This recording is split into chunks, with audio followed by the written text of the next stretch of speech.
beau là. La Boussa qui vit.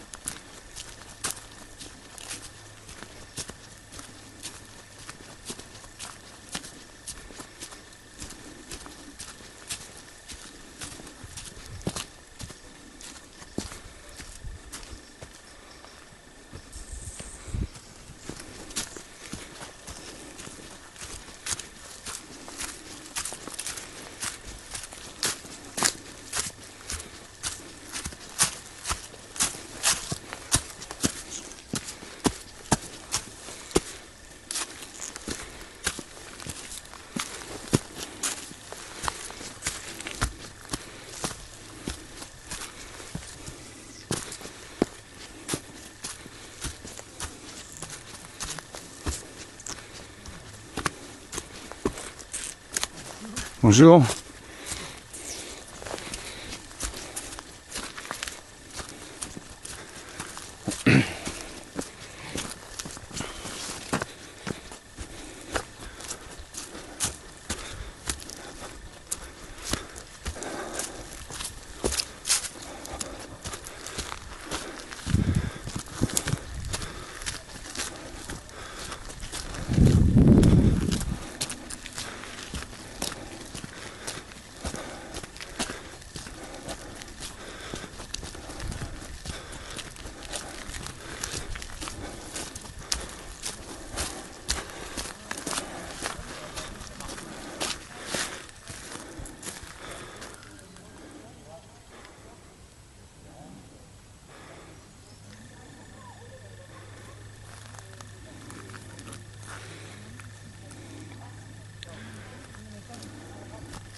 De la prose ou de la poésie? Rwanda. Rwanda. Il s'agit d'un pays où la France a commis un crime contre l'humanité. Un génocide en 1994. En 1994? Rwanda! Comme c'est beau! Rwanda! Rwanda! Comme c'est beau! C'est où comme pays? Rwanda. Rwanda. C'est un pays d'Afrique, près des lacs, grands lacs, à l'ouest le Congo, au sud le Burundi, au nord l'Angola, à l'est la Tanzanie, où le tribunal pénal international d'Arusha juge les criminels génocidaires qui ont assassiné 1 million de nos frères au Rwanda. 1 million! Rwanda! Arusha! Tribunal pénal international! C'est de la poésie? Rwanda, c'est un pays de droit international aussi, où les langues parlées sont le Kinyarwanda, l'anglais et le français. C'est du droit international. Une enquête jusqu'à la Cour pénale qui en appelle à juger aussi certains faux citoyens français accusés de ces crimes. Crimes? Des Français? Mais je ne le savais. Comment se fait-il? L'armée n'étions donc point partie pour sauver ces sauvages? Génocide, complicité et perpétuation de crimes contre l'humanité punis et réprimés par la Convention pour la répression et la prévention des crimes contre l'humanité et génocide du 9 décembre 1948 à l'ONU à New York. New York? Allons donc! N'étions-nous pas des Plantagenets? Désolé, sire, désolé. Vous êtes citoyen français, au devoir de juger des citoyens français pour crimes contre l'humanité et génocide. Mais je n'en sais rien à votre philosophie. Pardon. Alors, ce n'est pas de la philosophie, ceci est du droit et du droit français aussi. Car depuis les crimes de Vichy, tout citoyen français se doit et de connaître ce droit et de le faire appliquer. Or, voici, soi-disant seulement 33 de ces citoyens qui se retrouvent accusés d'avoir pu commettre ces crimes en les ayant planifiés. L'enquête a même démontré gravement quel était leur degré de culpabilité. Horreur en ces mots de devoir, après la Shoah, parler de récidive. Récidive? Mais c'est perpétuité? Mais oui, vous progressez. Ah! La récidive, ça j'y connais. Déjà tout petit dans le pot de confiture, j'y revenais plus que de plaisir pour m'en mettre sur les doigts et faire sucer la bonne. Oh! Qu'entendons-nous ici? Que deviendrait le monde si les enfants étaient au pouvoir? Or, comprenez qu'au Rwanda, les enfants d'aujourd'hui le sont et libres, pas comme avant. Fini les colonies, fini la comédie des cathos coloniaux. Voici un État libre et qui se reconstruit en appelant jusqu'ici pour que Marianne en connaisse encore de la justice et de ses cuisses et l'honneur et non le papier d'un bonbon de réglisse que, à même le vice, certaines pourraient se croire nos vices. Nos vices, elles le sont. Et après quelques lettres, voici de quoi faire laisser à leurs petites fenêtres, de quoi bien réfléchir, de quoi bien s'endormir pour se réveiller fraîche, d'honneur et sans lèche. Ça, n'avions jamais pensé tout ça. Écrire, cela n'est rien, mais penser. Une femme nue s'avance, regarde découpant le contre-champ.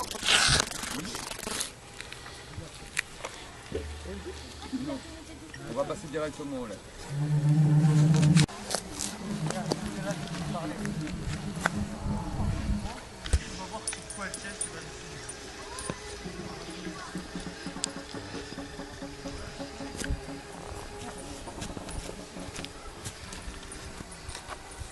Monsieur Macron, le devoir de vérité sur le Rwanda incombe à la France plus qu'à tout autre pays.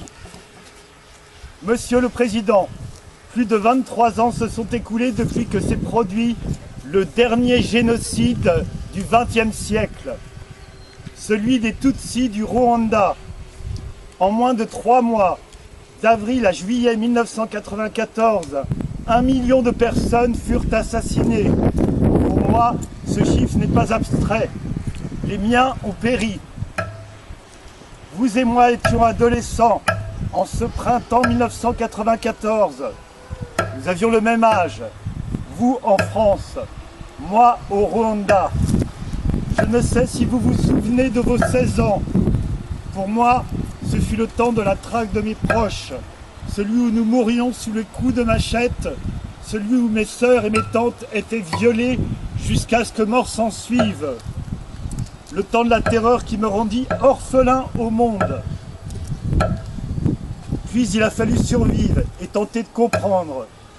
En rouvrant mes yeux sur mon pays transformé en charnier, je me suis souvenu de l'abandon. Ailleurs, en Europe, et depuis longtemps déjà, les sociétés occidentales vivaient sur le pacte moral et politique reposant sur le plus jamais ça. L'ordre du monde, sorti des décombres de la Deuxième Guerre mondiale, a révélé l'étendue de son impuissance, pour ne pas dire de sa profonde escroquerie. Ma famille a été assassinée sous les yeux des casques bleus, sans jamais que la communauté internationale ne décide de nous venir en aide. Les archives parlent. Et que dire du rôle de votre pays, celui qui est devenu le mien, la France? Il tient aux côtés de la lâcheté des autres nations une place singulière dans l'extermination des miens. Est-il besoin de rappeler le soutien diplomatique et militaire accordé au régime Habyarimana durant la guerre qui l'opposait au Front patriotique rwandais? Les citoyens français savaient-ils alors que leur pays était engagé directement dans une guerre dont le cours était ponctué de massacres de civils Tutsis? Soutenir ce régime, c'était cautionner la logique du pogrom alors mise en œuvre par ce dernier. L'aveuglement, d'autres diraient la complicité, de la France s'est poursuivi quand l'entreprise d'extermination fut décidée à partir du 7 avril 1994. Comment expliquer que seule la France ait reçu en visite officielle 2 représentants du gouvernement criminel qui orchestrait le génocide des Tutsis le 21 avril, alors que l'ensemble des pays occidentaux leur avait interdit de fouler leur sol? Comment expliquer la décision première d'envoyer des troupes dans le cadre de l'opération Turquoise, une fois le génocide consommé, afin de stopper l'avancée du FPR, seule force à mettre fin au massacre? Les archives parlent, pour peu que l'on veuille y prêter attention.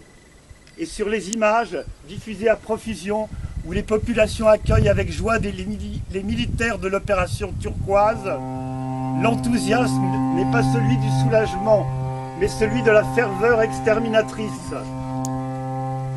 Sur le bord des routes, hommes, femmes et enfants clament alors « Le sort des cafards est scellé !»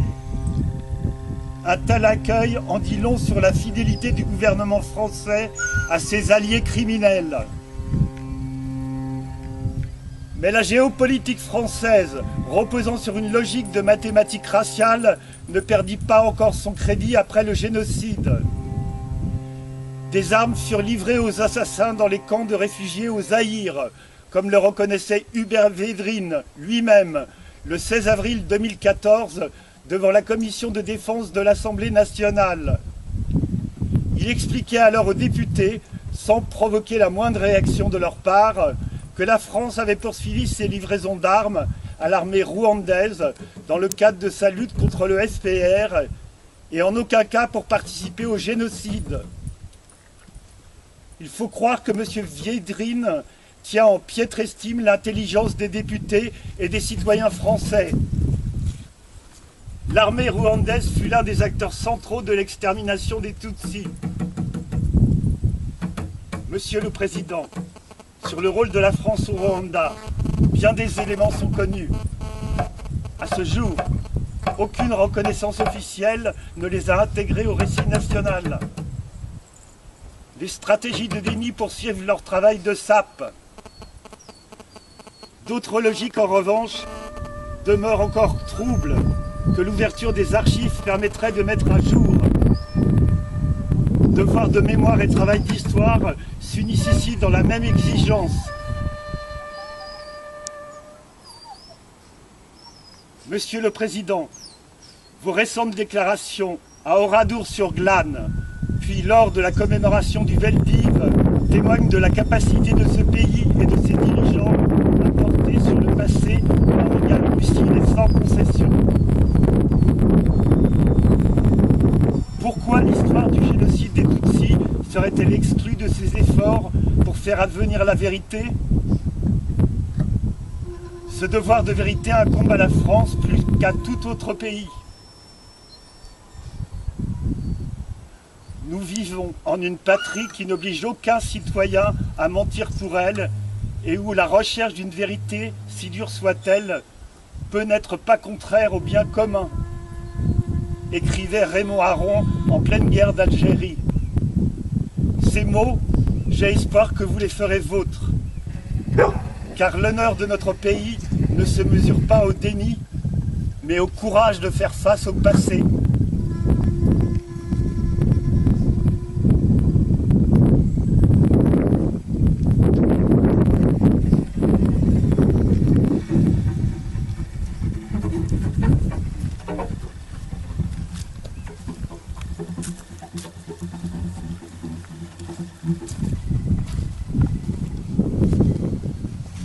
Monsieur le Président, voici 100 jours où vous commémoriez le massacre d'Oradour-sur-Glane. Vos mots, je les entends encore. En oubliant, en décidant de ne plus nous souvenir ou de ne plus nous battre, nous prendrions ce risque immensément coupable de répéter l'histoire. Je n'ai pour ma part qu'une seule tâche, une seule mission, de toutes mes forces vous aider à y parvenir, vous en rendre capable. Vous rappeliez aussi que le Rwanda, la Yougoslavie, la Syrie ne sont qu'à quelques heures d'avion.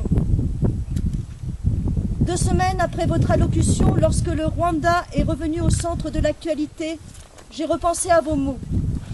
Sous le titre « Réarmez-les », Patrick de Saint-Exupéry a révélé dans la revue 21 l'existence d'une directive dont il attribue la paternité à Hubert Vétrine, alors secrétaire général de l'Élysée, ordonnant de livrer des armes à l'armée rwandaise, alors même que l'Organisation des Nations Unies avait déjà qualifié les massacres qui se déroulaient au Rwanda de génocide et décrété dès le 17 mai l'embargo international sur la vente d'armes. À vos mots, aux décombres et aux morts d'Oradour-sur-Glane, se sont mêlés d'autres mots, d'autres images. Partout dans les villes, dans les villages, dans les collines, dans la forêt, dans les vallées, le long des rives ravissantes du lac Kivu, le sang a coulé à flot et coule sans doute encore. Ce sont des massacres grandioses dans des paysages sublimes. Monsieur le Président, Jean d'Ormesson, grand homme de lettres, ne s'y est pas trompé. Au Rwanda, le sang a coulé. Mais non, il n'y a pas eu de larmes. Ma mère, une femme extraordinaire, lorsque les militaires et les miliciens Hutus l'ont amenée pour la tuer pour la simple raison qu'elle est née Tutsi, elle a marché la tête haute à leur côté, sans vaciller. Même quand ils se sont acharnés sur elle, elle n'a pas crié. Elle n'a pas appelé au secours. Elle s'est simplement saisie d'un papier, puis d'un autre, puis d'un autre. Un à un, elle les a froissés d'une main, tandis qu'avec l'autre, elle se cramponnait à son bureau et a tenté de colmater le trou que le coup de massue qu'elle venait de recevoir avait ouvert dans son crâne. Elle s'est accrochée jusqu'à ce que ses jambes ne tiennent plus, puis elle s'est effondrée dans son sang. J'aime à penser que si elle s'est laissée tuer ainsi, c'est qu'elle espérait que nous, ses enfants, serions épargnés. Nous l'avons regardé mourir sans broncher. Nous n'avons pas crié, nous n'avons pas pleuré. Nous sommes restés là, silencieux. Monsieur le Président, son visage douloureux se dessine devant mes yeux. Le massacre n'est pas grandiose. Le paysage n'est pas ravissant. Il s'agit d'un petit bureau au sein d'une école secondaire. Le visage où le sang coule à flot est celui de ma mère. Un militaire finit par l'achever avec une baïonnette. Silencieusement, elle ferme les yeux. Toute l'après-midi, j'ai nettoyé ces traces de mes mains pendant que ma fratrie se faisait assassiner. Un à un, leurs crânes étaient eux aussi fracassés à coups de gourdin. Comme ça, comme des cafards. Ignenzi, c'est le mot exact qu'avait utilisé leur tueur.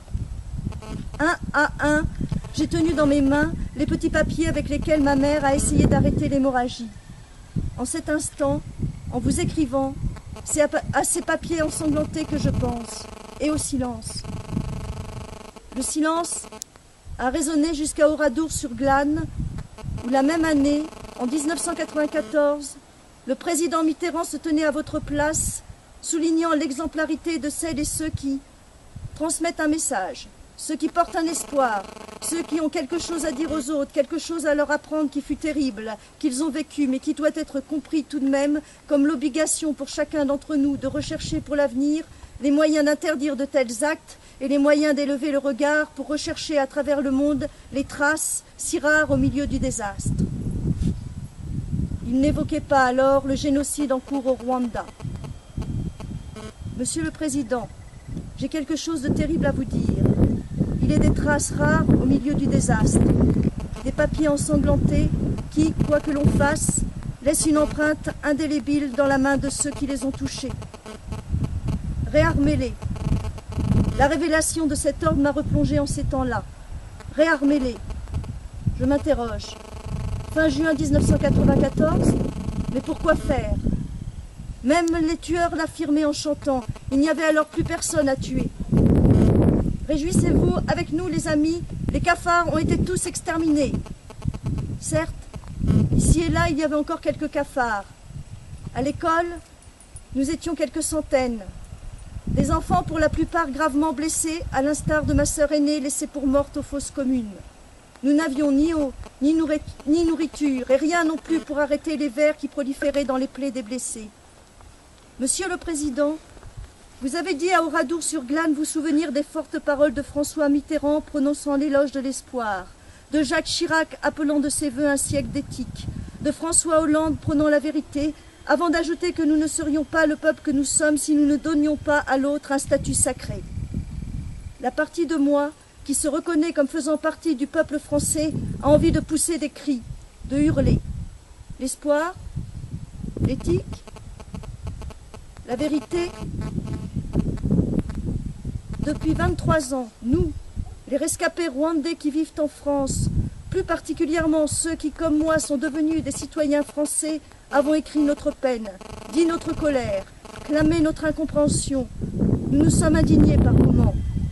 Nous avons supplié que l'espoir et l'éthique permettent l'ouverture des archives de l'Élysée et que, face à la vérité, ceux qui nient l'humanité des nôtres comprennent qu'ils sont dans l'erreur, que nous sommes tous enracinés dans la même humanité. Mais les archives demeurent closes. Une part de vérité historique enfouie. Pour combien de temps encore? 23 ans, Monsieur le Président, que nous quémandons pour que les nôtres ne restent pas exclus de la communauté des humains, celle qui a le droit, si ce n'est à la justice, au moins à la vérité. Vous avez déclaré avoir une seule mission, celle de nous rendre capables de nous battre. Nous priver de cela, c'est faire de nos morts des éternels cafards. Ma mère s'appelait Speciosa. Elle est née le 10 avril 1954. Elle venait d'avoir 40 ans, votre âge. Elle disait souvent « Pour maintenir la vie, le cœur ne peut pomper que de son propre sang. » Quand je prends en main mes papiers d'identité français, mon cœur chavire, car j'ai l'impression que la France me demande d'oublier, en somme de mourir à petit feu. Aujourd'hui, je dois me rendre à l'évidence. Pour que ma vie vaille la peine d'être vécue, je dois accepter que si ma mère devait rester cafard, Si le million de personnes exterminées au Rwanda, en partie par des armes livrées par la France, devait rester cafard, alors je dois accepter de l'être aussi.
Nous sommes au Pierre Jaumâtre, sur un lieu qui a été entre 1942, juillet 42 et septembre 44, un lieu des maquis et de la résistance. C'est aujourd'hui l'anniversaire de Madame Lottie Marguilès, qui a 92 ans ce 24 janvier 2018 et qui fut juive, cachée, résistante à Boussac, dans le maquis de Boussac-Toul, et qui a combattu ici, au Pierre Jaumâtre. Elle avait 17 ans, en compagnie de M. Roger Dupérat, qui ont témoigné en 2014 de la réalité du maquis Boussac-Toul. Nous allons passer par un abri qui fut celui du maquis. Nous venons de lire la lettre d'Alain Ngourich-Chiti, vice-président d'Ibouka, et de Annick Kayeteji Jozane, à l'adresse du président de la République française. Nous allons lire une troisième lettre, celle d'Adélaïde Mukantabana. Ibouka, le petit bois que vous voyez ressemble à la pinède des collines de Bicécéro. Mouira, les collines de Bicécéro Mouira, qui furent le lieu de la résistance rwandaise durant le génocide. Nous passons par le petit abri.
Adélaïde Moukantabana, lettre ouverte au président Emmanuel Macron.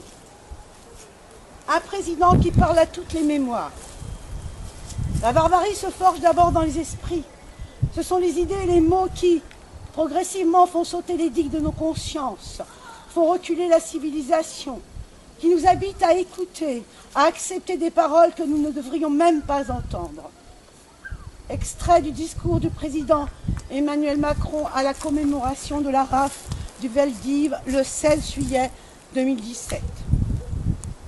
Monsieur le Président, ce jour-là, vous vous êtes étranglé d'émotion en évoquant le destin des enfants juifs raflés en 1942 par les fonctionnaires de l'État français. Et vous avez trouvé les paroles justes. C'est une violence qui défie la raison, qui défie les mots.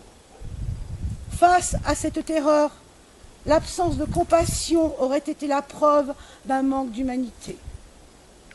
Une autre tragédie s'est passée loin d'ici, mais c'est ma vie, et je vis maintenant ici parmi vous.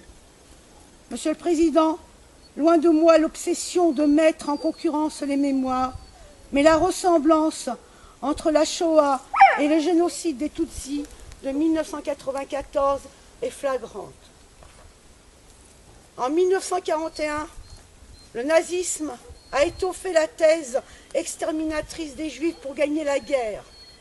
De la même manière que le Hutu Power, en 1991, a décidé qu'il fallait liquider les Tutsis de l'intérieur pour gagner la guerre contre le FPR, l'armée rebelle formée par les exilés rwandais.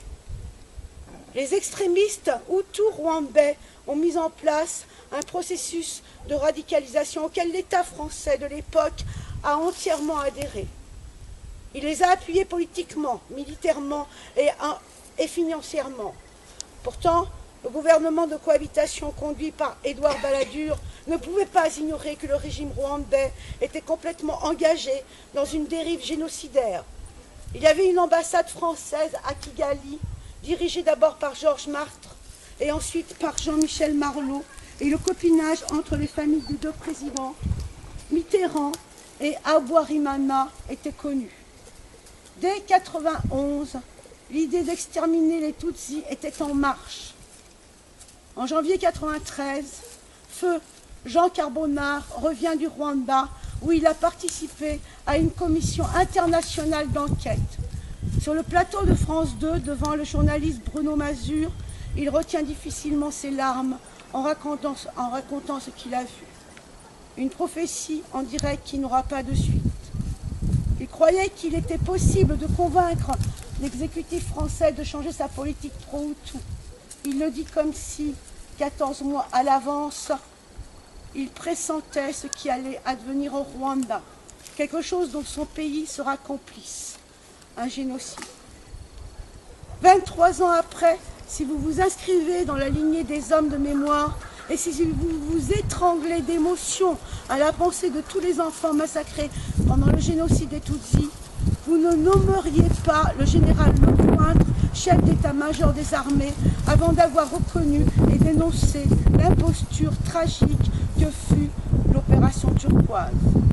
Vous lui demanderiez des comptes sur cette opération militaro-humanitaire qui dépendait directement de l'Élysée et de l'état-major français. Monsieur le Président, je pensais être brève. De toute façon, vous n'aurez pas le temps de me lire, alors pourquoi me censurer? Ne suis-je pas suffisamment réduite au silence? C'est une bouteille à la mer que je lance ici. Allons-y. Avant le génocide, l'État français a soutenu un régime raciste sous couvert de l'opération militaire Nos Rois d'octobre 90 à décembre 93. Jusqu'à aujourd'hui, Hubert Védrine, secrétaire de l'Élysée 94, ment au peuple français en disant que le Rwanda était envahi par l'Ouganda et que dans le cadre de l'engagement entre Paris et Kigali, il fallait contrer les attaques. L'Ouganda étant un pays anglophone, la défense de la francophonie s'impose, peu importe les suppliciés. L'état-major a continué la livraison d'armes pendant le génocide, toujours dans le mensonge d'une prétendue offensive ougando-FPR.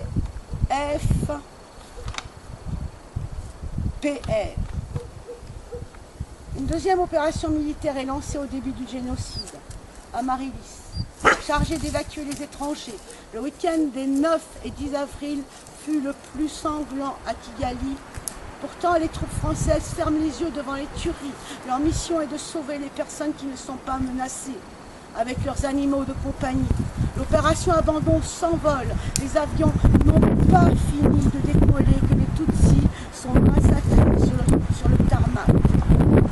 Dans tout le pays, le mot d'ordre est la purification ethnique. Aucun Tutsi ne doit survivre. Il faudra garder en tête que le gouvernement du carnage fut installé au sein de l'ambassade française et que vers la fin d'avril, exactement le 27, au milieu du déjeuner du génocide, le ministre des Affaires étrangères, Jérôme Boubi-Karumampaka et Jean Bosco Paraya Wissa, le leader du parti extrémiste CDR, la branche décomplexée du MRND, le parti de Habyarimana sont reçus officiellement à l'Élysée, à Matignon et au Quai d'Orsay par le président François Mitterrand, le Premier ministre Édouard Balladur et le ministre des Affaires étrangères Alain Juppé. Ces derniers ne diront pas qu'ils ont serré la main du diable d'ailleurs. Dans ces pays-là, un génocide n'est pas important. Le colonel Théoneste Bagosora, le cerveau du génocide, lui, venait quand il le voulait à Paris. C'était le pays ami. Tuer les Tutsis, ce n'est pas un problème pour personne. Il doit accomplir l'apocalypse, se débarrasser de ses ennemis de l'intérieur. Les homologues français le savent-ils? Savent-ils aussi qu'il fait des affaires avec les banques françaises? C'est ainsi que la BNP continue à effectuer les versements sur le compte de la BNR, la Banque nationale du Rwanda, des millions destinés aux achats d'armes malgré l'embargo de l'ONU. Les armes pour faire la guerre et le génocide. Et que se passe-t-il pendant ce temps à l'ONU? Il faut éviter de parler de génocide. Tout le monde sait qu'il ne reste pas grand-chose de la mine noire depuis l'assassinat des 10 casques bleus belges. Quelques soldats seulement et sans moyens matériels sont restés au Rwanda. Et comme par malheur, le représentant du Rwanda au Conseil de sécurité, de mèche avec le représentant de la France, soutient que là-bas, les dirigeants font ce qu'ils peuvent pour apaiser une population en colère suite à l'assassinat de son président. Le génocide est occulté. Il s'agit d'une guerre civile, la thèse réconfortante qui réconforte Paris. Vers la fin du mois de juin, l'État français réussit à arracher du Conseil de sécurité un nouveau mandat de l'ONU. Une dernière opération militaire vers le Rwanda, turquoise, armée jusqu'aux dents avec les tireurs d'élite, artillerie lourde pour accomplir de l'humanitaire, dit-on, et sauver les gens. Alors que le génocide est totalement consommé, le président Mitterrand déclare qu'il n'y a plus une minute à perdre. Plus de mystère, c'est connu. La minute était décisive pour aller remettre debout la clique génocidaire en débandade. Certains acteurs témoins sortent du silence. Un ancien officier, Guillaume Ancel, a accepté de témoigner pour dire la réalité de cette opération turquoise. Il était capitaine et son récit montre comment la France est intervenue d'abord pour remettre au pouvoir le gouvernement génocidaire avant de protéger sa fuite et enfin de le réarmer dans les camps de réfugiés au Zaïre alors que la France avait un mandat humanitaire des Nations Unies. En combattant le FPR plutôt que les génocidaires, la France s'est gravement trompée. Lisez Vent sombre sur le lac Kivu. Et pendant que vous y êtes, faites un tour dans Vent glacial sur Sarajevo. Dans ce dernier livre, Guillaume Ancel fait le même constat. Ses supérieurs militaires mettent en œuvre une politique pro-serbe de la même façon qu'un soutien aveugle aux extrémistes hutus. Pourquoi tant de ressemblances entre la Bosnie et le Rwanda? La réponse est simple. C'est le même petit groupe de responsables politiques et militaires qui décident. Ils ne sont pas nombreux, ces acteurs clés du désastre. Le président Mitterrand, obsédé par ces régimes,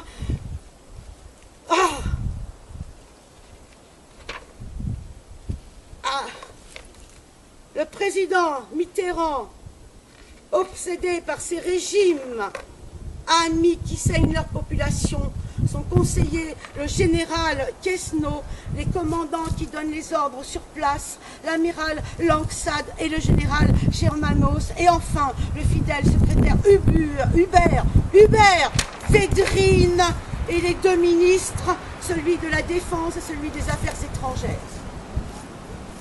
Thierry Pringot, figure du GIGN, a servi dans Turquoise, au sein du commandant des opérations spéciales, le COS. Il a brisé le silence sur Bicécéro. Lisez Silence Turquoise. Pour sauver le peu de personnes qui restaient terrées dans les trous miniers des montagnes de Bicécéro, il a fallu contourner les ordres, désobéir. Bicécéro, le nouveau chef d'état-major, le général Lecointre, en sait probablement des choses dans ces hautes collines de l'Ouest où le FPR a mis les pieds en dernier. Le général Lecointre n'a-t-il pas choisi le camp des assassins?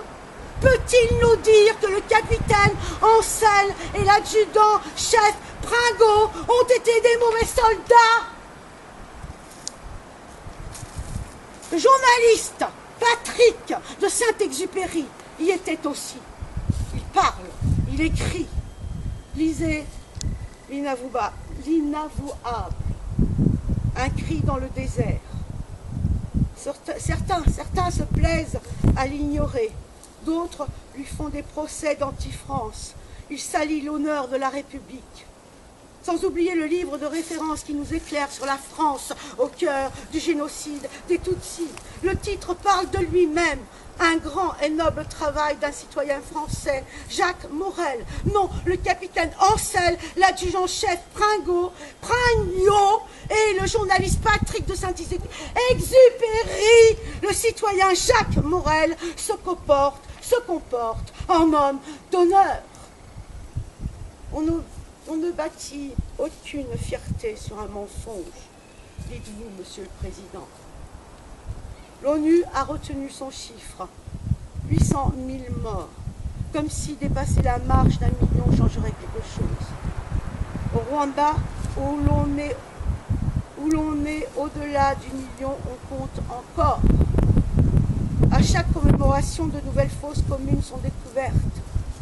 Même si ces chiffres donnent le vertige, ce ne sont pas des chiffres que je dois tous les matins dans mon lavabo, que je vois tous les matins. Ce ne sont pas des chiffres que je vois tous les matins dans mon lavabo. Je vois leur visage, j'entends leur voix dans mon sommeil. Ce ne sont pas des chiffres qui tambourinent dans ma tête, ce sont des noms. C'est l'amour que j'avais pour ceux qui les portaient. C'est le devoir que j'avais envers eux. C'est tout le bonheur de les voir là. Mes enfants, il s'appelait Blaise, il avait 11 ans. Il s'appelait Noël, il avait 10 ans. De grandir, d'aimer, d'avoir un pays qui les protège, une patrie à servir. Rien de tout cela ne leur fut accordé. Ils furent torturés et jetés en pâture. Mes frères avaient des projets, être heureux, servir leur famille, un pays. Ils furent fauchés. Jean, 37 ans, enseignant, tué avec ses 2 enfants, Nadine et Lambert. Il aurait 60 ans aujourd'hui. Antoine, 30 ans, chassé et tué par ses beaux-frères. Il avait eu l'audace d'épouser une fille Hutu. Mes 2 petites sœurs, arrachées à la fleur de l'âge, elles avaient un nom, Consolée et Antoinette. Aujourd'hui, elles seraient encore des jeunes et belles femmes comme on peut l'être à 46 et 40 ans. Mon père avait 64 ans. Tout le village savait lire et écrire grâce à Thomas Tnej. Il ne demandait rien de plus que d'être vieux et heureux, de nous regarder grandir et qu'on l'accompagne un jour à sa dernière demeure. Il est parti avec ses enfants, ses petits-enfants, tout le monde dans l'abattoir humain, dans des cris sourds, parce que le monde entier l'avait décidé ainsi, hélas. Il est inconcevable, tout le monde est mort. Et pourtant, c'est ça la réalité. Ma grand-mère Laurence, mes oncles Édouard et Étienne, mes tantes Agnès, Annonciata et Anastasie, ma belle-sœur Jacqueline et sa fille âgée de 2 ans, mon beau-frère Emmanuel, toutes ses cousines et cousins, mes voisines, mes collègues, dont Isabelle, son mari et leurs 5 enfants. J'égrène leurs noms. La mémoire me joue parfois des tours. Dans chaque coin de rue, un visage apparaît, un son retentit, des effluves, des pleurs de bébé. Tout et rien les ramène là, et pourtant, ils ne sont plus là. La douleur est incommensurable, inconsolable. Je suis devenue inimaginable par mon entourage. Seul. Nous sommes seuls. Nous, les échecs de la machine exterminatrice. Il est seul, révérien Rourouanois, Monsieur le Président. Vous n'aurez pas le temps de lui tendre la main. Vous n'aurez pas non plus le temps de lire son récit génocidé. Il est bien écrit dans la langue de Baudelaire. Nous étions des bons francophones, des bons élèves dans les colonies. Révérien Rourouanois a la même jeunesse que vous, Monsieur le Président. Il a 38 ans. Il avait 15 ans quand il a été coupé à la machette. Il aurait aimé voir avec ses 2 yeux. Il aurait aimé embrasser une femme avec ses 2 bras. Il aurait voulu se regarder dans un miroir, se raser, se coiffer. Parfois, il se désole de ne pas pouvoir pleurer avec ses 2 yeux. Ils ne lui ont laissé qu'un œil, un bras. Son si beau visage est balafré. Sa tête est couverte de cicatrices innombrables. Quelle vie croyez-vous qu'il mène, Monsieur le Président? Il n'est même pas reconnu handicapé. Et son tueur se la coule douce et menace de l'achever un jour. Les mots ne peuvent pas être à la hauteur ni du crime ignoble du génocide, ni de l'errance des survivants, ni de la proximité de l'État français 94. Les dirigeants des gouvernements qui ont suivi se sont recouverts d'un soi-disant honneur de la France pour nier la vérité. Vous avez la tâche suprême de rétablir les responsabilités pour les survivants et pour le peuple français qui refuse d'être lié à un crime qui n'a pas été, qu'il n'a pas commis. Il est de votre honneur de libérer la parole de vérité qui restera écrite dans l'histoire. La parole qui nous réconcilierait avec la vie, avec l'humanité, avec la nation française. Nous pourrons ainsi proclamer les noms des victimes, leur donner une sépulture et enfin cheminer vers un deuil improbable. Depuis 1994, le seul président français qui se soit rendu à Kigali est Nicolas Sarkozy. Une visite éclair et un pas à reculons, en avouant des erreurs de stratégie. C'est à se demander si les militaires français ne tenaient pas, leurs jumelles à l'envers. Pouvait-il aller plus loin, ayant été le ministre du budget dans le gouvernement de Balladur, dont il était le porte-parole? Non! Il avait les mains liées et le costume mouillé. Vous, par contre, vous êtes libre. Vous ne pouvez pas tenir le fil tendu par Jacques Chirac à propos de Vichy et en même temps être dans la continuité du silence mutique instauré par François Mitterrand. Ce serait un paradoxe de tirer ce fil-là tout en marchant par rapport au génocide des Tutsis dans les sombres traces de pas de François Mitterrand. Eux, ils ont vu. Ils vous parleraient de Murambi. Ils ont été là-bas, envoyés par la MIP, la mission d'information parlementaire, la mission qui laisse, du nom de son président. Eux, c'est Pierre Brana et Bernard Cazeneuve. Murambi, un centre destiné à devenir une école technique, finalement transformé en mémorial de 50 000 ossements. Votre imagination pourra s'approcher du Rwanda et compter combien de villages rwandais sont à l'image d'Oradour sur Glane. En 2004, 3 jeunes étudiants de Sciences Po, Raphaël Klusman, David Hazan et Pierre Mézeret, ont produit un documentaire très intéressant tiré des auditions de la MIT. Le titre est « Tuez-les tous », histoire d'un génocide sans importance. Parmi les personnes entendues, on voit Alain Juppé. La phrase finale de ses propos fait froid entendre. La France n'a rien à se reprocher d'ailleurs. Si c'était à refaire, je referais la même chose. C'est inquiétant, une telle absence d'examen de conscience. Plus personne ne peut nier l'implication de l'État français dans le génocide des Tutsis en 1994. Le président Chirac s'est démarqué en prononçant les mots attendus, les mots que le président Mitterrand n'a pas eu le courage de dire. Il est resté mutique au vu de son positionnement dans sa jeunesse avec les extrémistes fascistes européens et dans sa vieillesse avec le Hutu Power et les autres États totalitaires africains.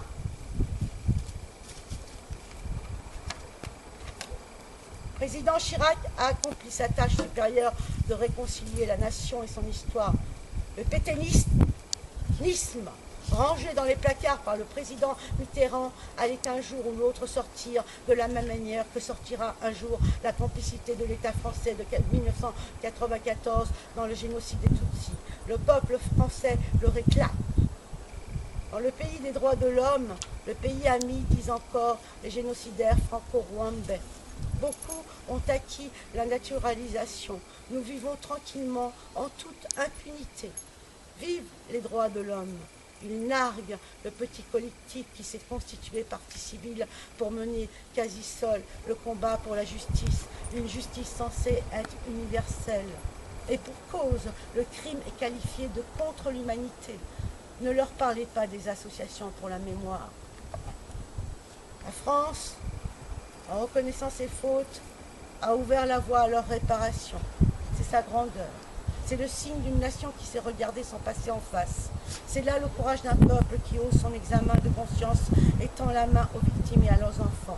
Tendre la main, retisser les liens, ce n'est pas s'humilier par je ne sais quelle repentance, c'est se grandir, c'est être fort. Ce sont vos mots, Monsieur le Président.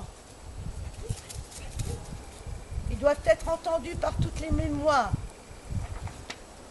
Il est de votre honneur de lever le brouillard épais jeté sur ce crime des crimes commis au Rwanda. La nomination du nouveau chef d'état-major, le général Lecointre, nous a rappelé avec douleur tous les propos obscènes et mensongers tenus par certains, soi-disant pour protéger l'honneur de la France ou de l'armée. Ou pire encore, pour nier l'existence même de ce génocide quand on n'en invente pas un autre. Cette nomination nous a projeté 23 ans en arrière. Monsieur le Président, le souvenir menace de nous détruire. Ne pensez-vous pas qu'il serait temps d'affronter avec courage cette période sombre pour déterminer les responsabilités de chacun, seule et unique option pour faire honneur à la France et pour tendre la main à ceux qui en ont besoin de se relever?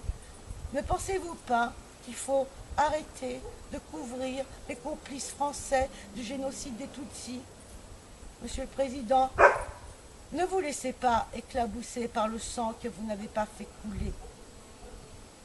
Je vous prie de croire, Monsieur le Président de la République française, à mon profond attachement à la défense des droits humains de tous les peuples. Septembre 2017.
Ibuka!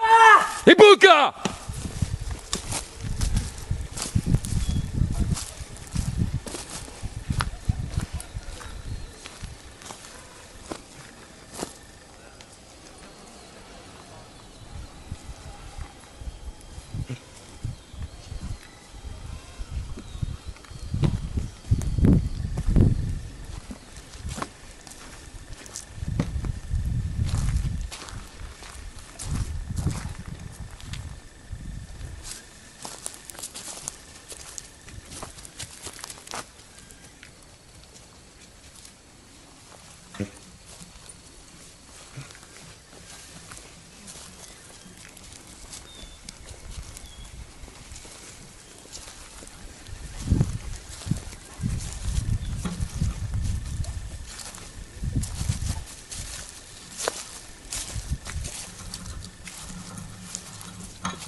Que se passe-t-il donc?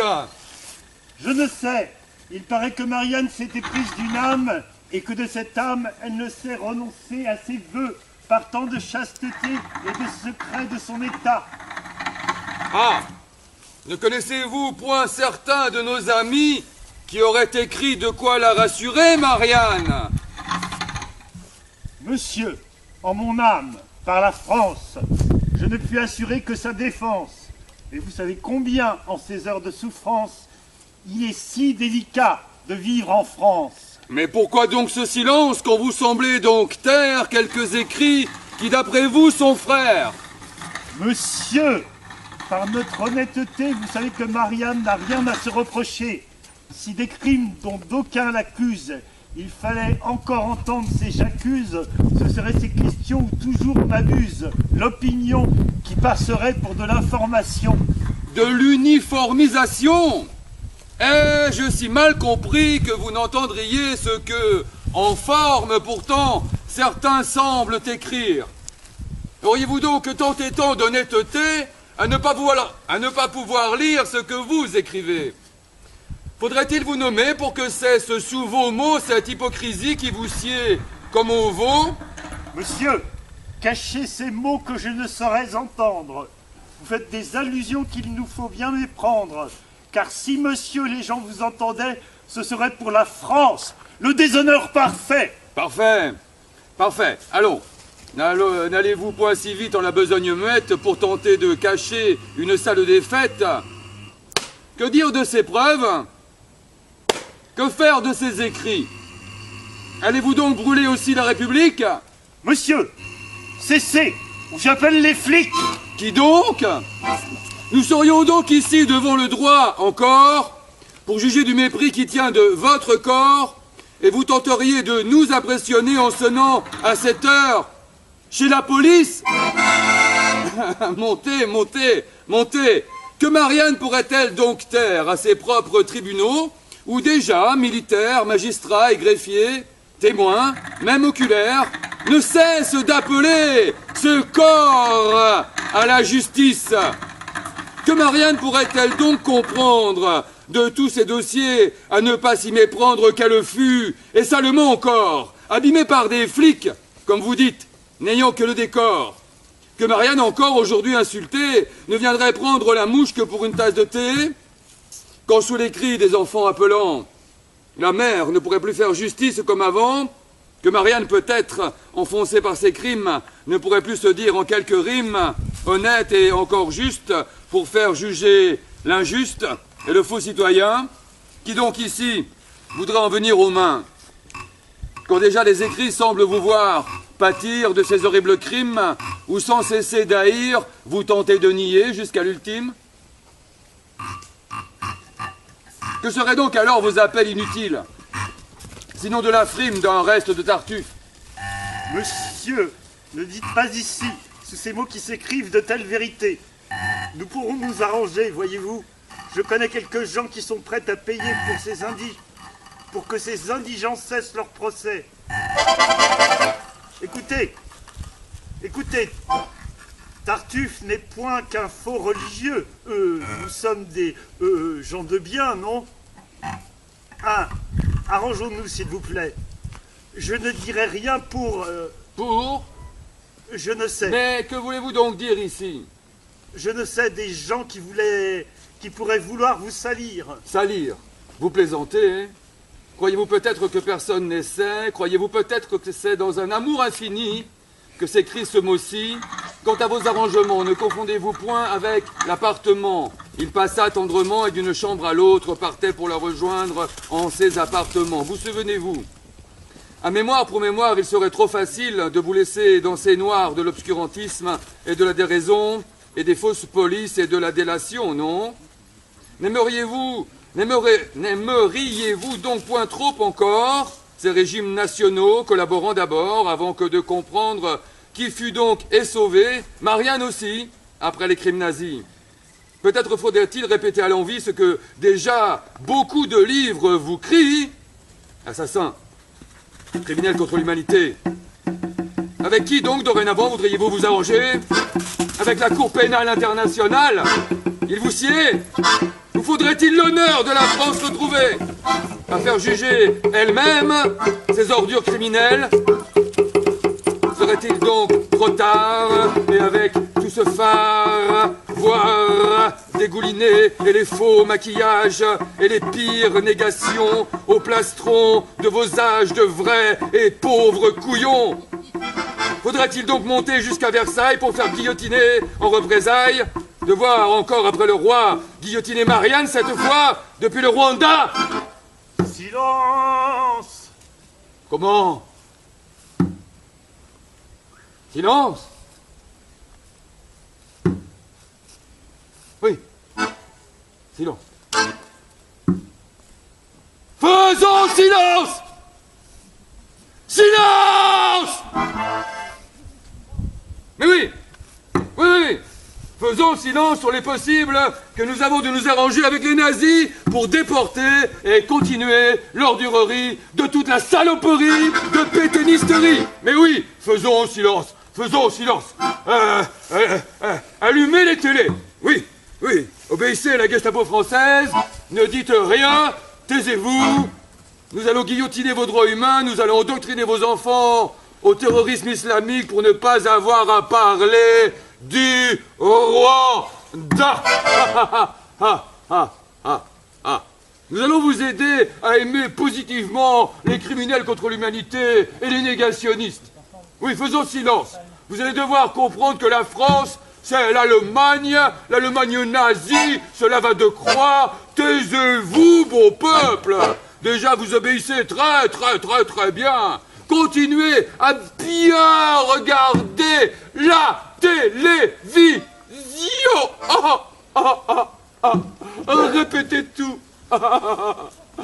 Et ne posez aucune question. Hein?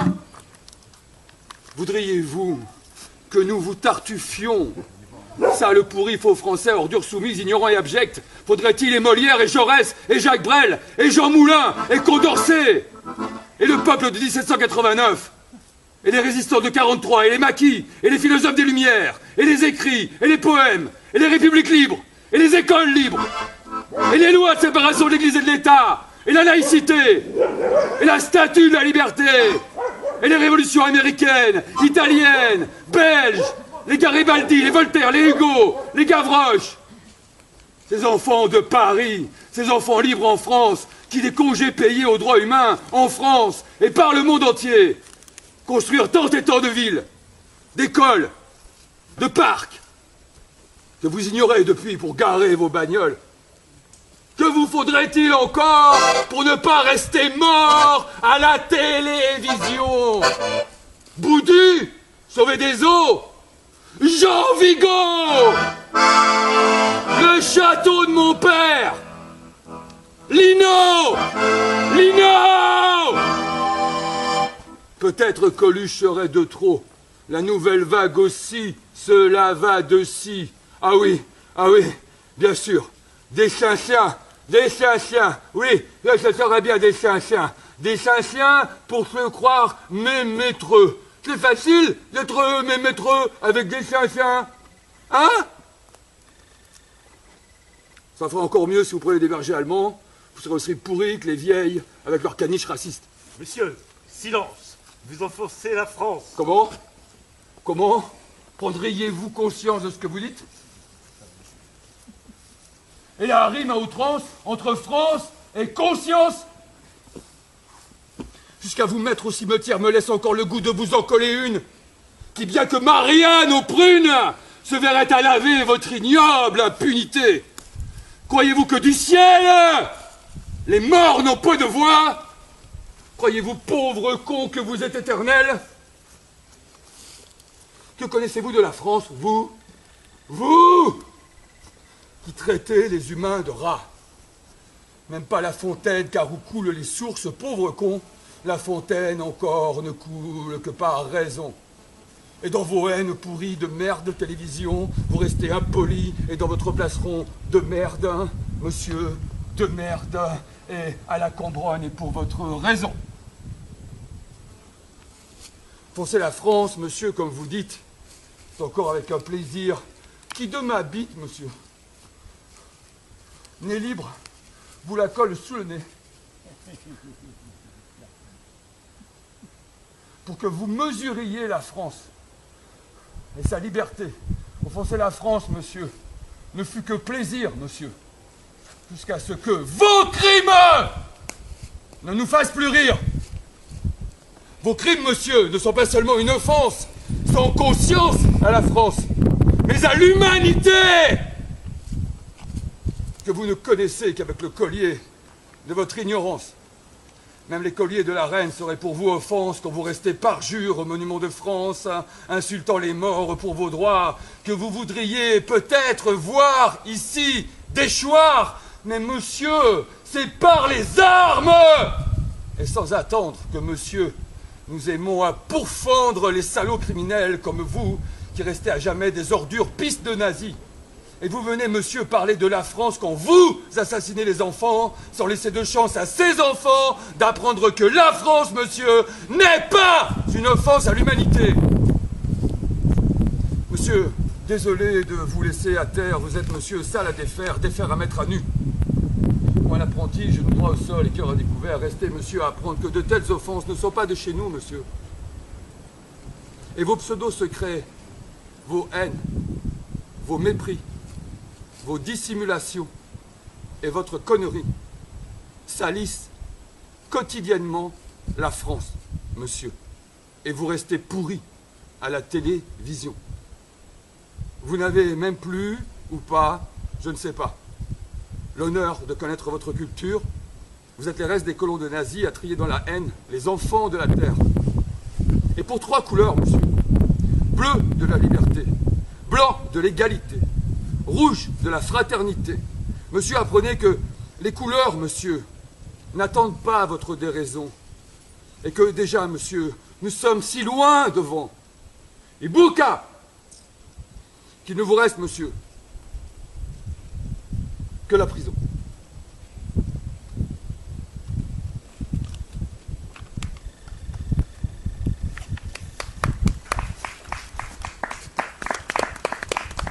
Il reste une lettre à lire, hein.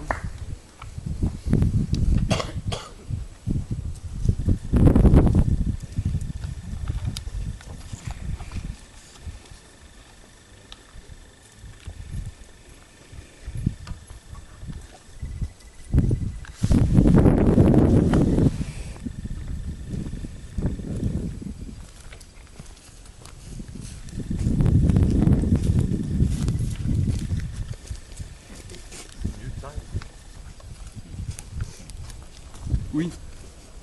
As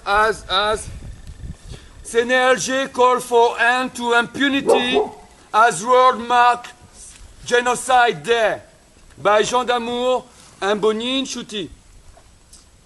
As the world marks the International Day of Commemoration Genocide, Rwanda is calling for the international community, especially countries hosting genocide fugitives, to arrest, prosecute in their country, or extradite them to fight genocide denial and end impunity. This, according to the expert, will promote justice and end the culture of impunity, and leading to the prevention of genocide, its ideology and denial.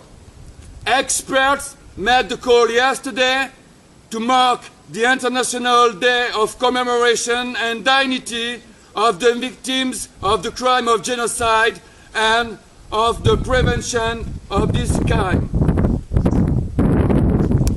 Our message to the world is: let's remember 1994 genocide against the Tutsi and fight its ideology. Fighting its ideology is, for example, arresting those genocidaries who are at large in countries around the world. Gertrude Kazawa, the president of members of the Anti-Genocide Parliamentary Forum, AGPF Rwanda, said countries should establish and implement laws criminalizing genocide and related crimes if impunity is to end.